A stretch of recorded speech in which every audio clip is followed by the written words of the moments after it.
Salut, j'espère que vous allez bien. Aujourd'hui, on se retrouve pour un nouvel épisode de Urban Story. Donc après avoir parlé de cinéma, de musique, d'art, aujourd'hui, je vais aborder un nouveau thème qui est le sport. Donc déjà, je trouve que c'est pas mal calibré, vu qu'il y a eu les Jeux Olympiques et les Paralympiques qui vont arriver. Et puis aussi, il faut dire les termes, on a tous beaucoup été matrixés par les Jeux Olympiques, dont moi. Donc vraiment, en vrai, moi, j'attendais rien des Jeux Olympiques. On va parler de ça. Donc j'attendais rien des Jeux Olympiques. J'allais suivre sur les réseaux sociaux, etc. Et en fait, pas du tout. Tous les matins, je me levais et j'avais les Jeux Olympiques en double toute la journée. C'était tellement intéressant, hyper... Enfin, c'était trop bien, tu stressais pour ton équipe, pour ceux que tu soutenais, etc. J'ai découvert des sports, j'ai découvert des athlètes. Il y a des sports que je connaissais un peu de vue, de nom et tout. Passion totale, genre le judo, le basket, ça je connaissais vraiment, mais l'équipe féminine, j'ai adoré. Le hockey sur gazon, personne ne connaissait, on a découvert ça. Les plongeons, voilà. Ensuite, qu'est-ce que j'ai aussi beaucoup aimé comme sport? Donc, le judo, l'athlétisme, vraiment, j'aimais beaucoup déjà le sport, mais là, c'est vraiment coup de cœur pour ce sport. Et un sport que j'ai découvert et qui vraiment m'a hyper plu, hyper intéressée. Genre, c'est-à-dire que quand tu passais à la télé, c'était number 2 après l'athlétisme et le basket, mais c'était vraiment après. Genre, c'est l'équitation et le saut d'obstacle. Genre, je vous jure, parce que vous voyez, le BMX, c'est bien, c'est sympa, genre, c'est dans l'air du temps. Qui va aller voir de l'équitation, saut d'obstacle, s'il vous plaît? Et bah, je vous jure que c'est trop intéressant. Genre, ils doivent sauter au-dessus d'obstacles dans un temps imparti, pas faire tomber les quilles, faut pas que le cheval ait peur et tout. Genre, vraiment, équitation, saut d'obstacles, c'est trop bien. Mais du coup, revenons au sujet. Donc, aujourd'hui, le thème de cette Urban Story, c'est le sport. Donc, moi, c'est vraiment les deux sports qui m'ont le plus intéressé, c'est l'athlétisme et le basket. Et donc, c'est vrai que le basket, en vrai, c'est pas... L'athlétisme et le basket, il y a pas mal d'articles, de médiums, on va dire, des articles, des films, des interviews, des projets, etc., qui sont faits autour de ces sports-là, donc ils sont quand même déjà beaucoup médiatisés, il y a beaucoup de recherches sur ces sujets. Donc en fait, je voulais vraiment parler de ces deux sports, mais peut-être à travers d'autres problématiques ou d'autres variantes. Donc aujourd'hui, ça va être le basket, et du coup, surtout une variante du basket qui est le streetball. Donc voilà, aujourd'hui, le thème de cette 5e Urban Story, c'est le streetball. Donc avant de parler concrètement du streetball, revenons sur les bases du basketball. Donc le basketball, quand est-ce qu'il arrive? Il arrive en 1891 à New York. Donc il va y avoir une tempête et le docteur James Naismith, qui était professeur des lycées, va devoir occuper ses étudiants.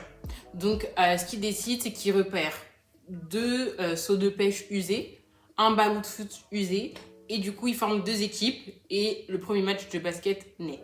C'est vrai qu'à ce moment-là, il n'y avait pas encore toutes les règles du basket établies, mais c'est le premier match de basket de l'histoire. Et donc c'est plusieurs décennies plus tard, dans les années 50, qu'on va avoir une forme informelle du basketball et qui se joue beaucoup dans les zones urbaines qui va naître. Donc le streetball. Et pourquoi cette forme de jeu naît? C'est parce qu'à cette époque-là, on avait un accès aux équipements sportifs, un accès au sport qui était beaucoup plus réduit pour les personnes des quartiers populaires. Donc elles devaient faire avec les moyens du bord pour pouvoir accéder au sport. Donc c'est pour ça que le streetball est né. Donc maintenant, on va parler un peu plus des caractéristiques du streetball, ce qui le représente, comment on peut le reconnaître, etc. Donc pour pouvoir en parler, au lieu de faire tout un développement ou permis de relier, on va parler point par point. Donc déjà, le streetball se joue sur un terrain différent du basketball classique. Par exemple, le basketball, on voit beaucoup, c'est les terrains parquets, etc. Après, ça peut jouer dehors. Mais par exemple, le streetball, ça se joue uniquement dehors et sur des terrains de béton. Des terrains de basket en béton. Donc, on appelle ça des playgrounds uniquement. Et en plus, c'est des demi-terrains puisque les équipes sont assez petites. Donc, on va en parler après. Ensuite, le streetball est vachement reconnaissable pour sa caractéristique principale qui est ses règles. Contrairement au basketball classique, le streetball, ça a des règles beaucoup plus souples, beaucoup plus légères et le point d'ordre, c'est la créativité. Donc, ça veut dire, par exemple, en streetball, où on peut faire des rebonds, on peut avoir des passes légères. Et en fait, ce qui prime, ça va être la manière dont tu vas shooter. Est-ce que c'est créatif? Est-ce que ça surprend? Donc, c'est vraiment ça la règle principale du streetball. Donc, comme j'ai pu le dire, les équipes sont minimes. C'est pour ça qu'on joue sur un demi-terrain. Donc les équipes, ça va de un 1v1. Donc ça, c'est une manière de jouer le streetball. C'est-à-dire qu'il y a deux personnes qui s'affrontent, celle qui perd, elle échange avec, etc. Ou sinon, ça peut aller jusqu'à 3v3. Donc c'est vraiment pouvoir miser sur tout ce qui est spectacle, mettre en valeur le shoot de l'athlète, etc. Deux autres caractéristiques hyper importantes du streetball, ça va être l'auto-arbitrage et l'engagement. Donc déjà, il n'y a pas d'arbitre dans le streetball. C'est-à-dire que ça va être les joueurs eux-mêmes qui vont s'arbitrer. C'est-à-dire que s'il y a un joueur qui fait une faute ou s'il y a un joueur qui reçoit une faute, il doit le signaler pour pouvoir après remettre la balle en jeu, etc.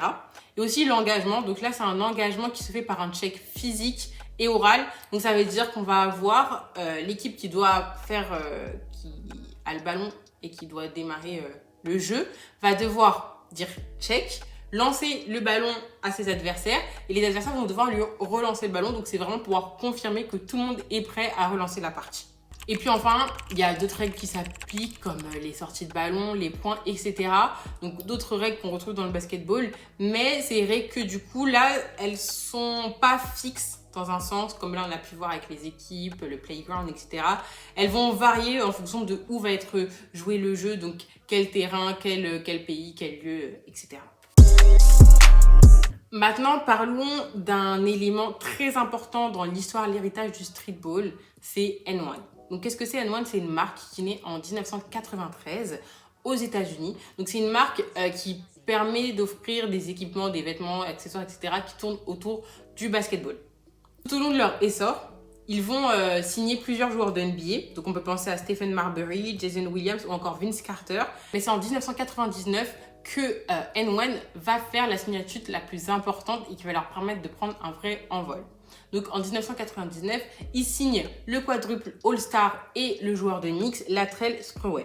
Donc cette année-là, le joueur va mener son équipe jusqu'en finale de NBA, qui va leur permettre de donner une plus grosse visibilité à l'ensemble de l'équipement de N1. Mais qu'en est-il du streetball concrètement? Là, il faut remonter une année auparavant, 1998. Il va y avoir une cassette qui va être donnée au directeur de N1. Et dans cette cassette, on peut voir un joueur de streetball, donc Skip to My Loop, on va en parler un peu plus tard, qui est en train de jouer. Les images sont pas de très bonne qualité, mais c'est vrai que ce que vont voir les directeurs de N1 va beaucoup les intéresser et du coup, ils vont commencer à s'intéresser un peu plus au streetball. Donc, c'est là qu'ils vont commencer à réfléchir à une campagne de marketing du streetball et c'est là que naît N1 Mixtape.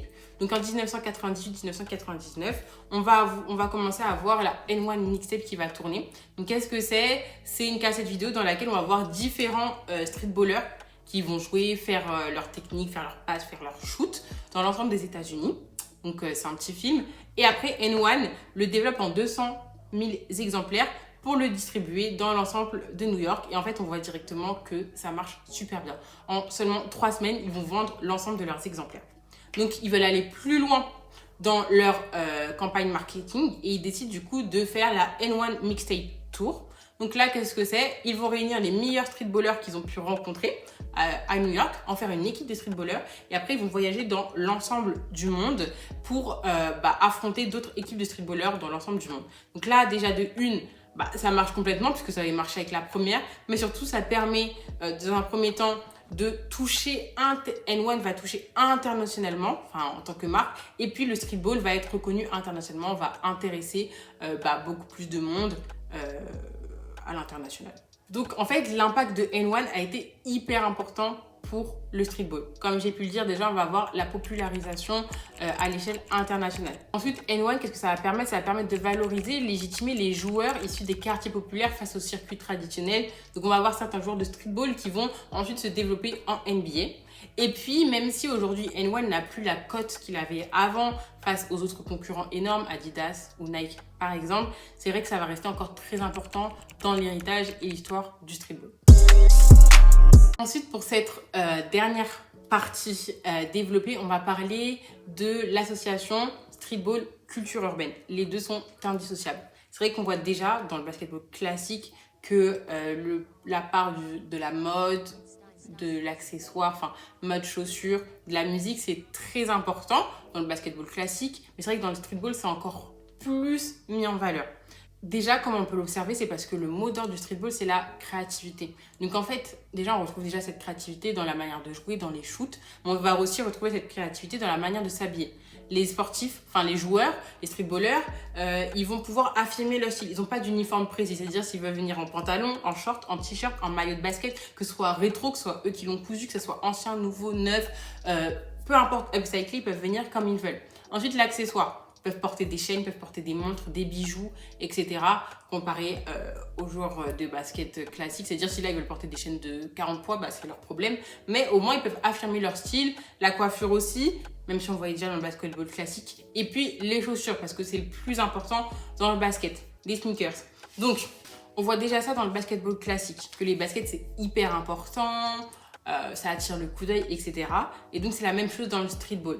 C'est-à-dire apparaître avec des chaussures très colorées, des chaussures en collaboration, des chaussures de marque, des chaussures collector. Et puis même parfois, il y a des streetballers qui vont avoir l'occasion de collaborer avec des marques de basket et du coup, les porter en plein match. On se rend vraiment compte que le playground, en plus d'être un terrain de jeu, c'est aussi un terrain d'expression culturelle, un terrain d'expression identitaire.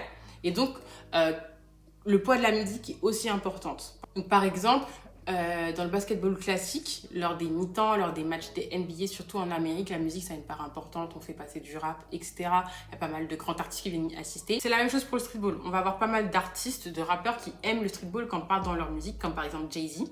Et puis, en fait, lors des matchs, on va aussi avoir des DJ qui vont être là, faire passer des musiques, peut-être des artistes qui vont faire des concerts, des showcases, etc. Donc en fait, en plus du match, on va avoir une ambiance musicale constante qu'on ne peut ne pas retrouver dans les matchs de basketball classiques. Enfin, pour cette dernière partie, on va plus parler de joueurs emblématiques du streetball. Donc tout d'abord, on va voir Skip to My Lou, dont j'ai parlé un peu plus tôt. De son vrai nom, Rafer Alston, il naît en 1979 à New York. Donc lui, c'est un des rares streetballers à avoir continué dans la NBA. Donc par exemple, il a fait Raptors de Toronto, les Heat de Miami, les Bucks de Milwaukee. Donc il a fait une carrière assez lambda, etc. Mais une très bonne carrière. Et donc lui, il est celui qui... Donc c'est lui de la première mixtape. Et ensuite, il va apparaître dans l'ensemble des N1 mixtape. Donc il est connu pour ses dribbles rapides, ses passes qui captivent. Et du coup, il tient son nom de sa manière de dribbler. Le deuxième athlète, c'est The Professor. De son vrai nom, Grayson Boucher. Il naît en 1984 dans l'Oregon. Donc, lui, il apparaît dès le début dans N1 Mixtape Tour. Il va après avoir des rôles dans le cinéma, comme par exemple Semi-Pro, Balls Don't Lie ou encore Hustle, qui est sorti récemment. Donc, il est reconnu pour sa vitesse et surtout sa manière d'enchaîner des dribbles de manière complexe. Le troisième, c'est Hot Sauce. De son vrai nom, Philip Champion. Il naît en 1976 dans le Kentucky. Il va avoir un petit rôle en 2010 dans le cinéma. Ce qui va rendre ce streetballer emblématique, ça va être ses mouvements de dribble qui sont spectaculaires, qui va laisser ses adversaires perplexes. Ses feintes, ses passes imprévisibles, va vraiment faire qu'il soit reconnu. Et puis, il va aussi permettre de populariser le fait du showtime et de l'humiliation de son adversaire. Enfin, le dernier streetballer emblématique dont j'avais envie de parler, c'est The Bone Collector. Donc, de son vrai nom, Larry Williams. Il est né en 1981 au Texas. Au fil de sa carrière, il va continuer à évoluer dans le streetball.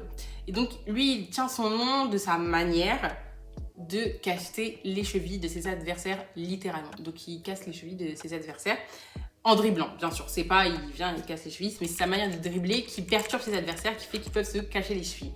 Donc, en fait, il est agressif et à la fois très précis dans sa manière de jouer. Donc, c'est-à-dire que ça va déstabiliser ses joueurs et ce qui va faire qu'il va avoir une réputation de streetballer à craindre lors des matchs.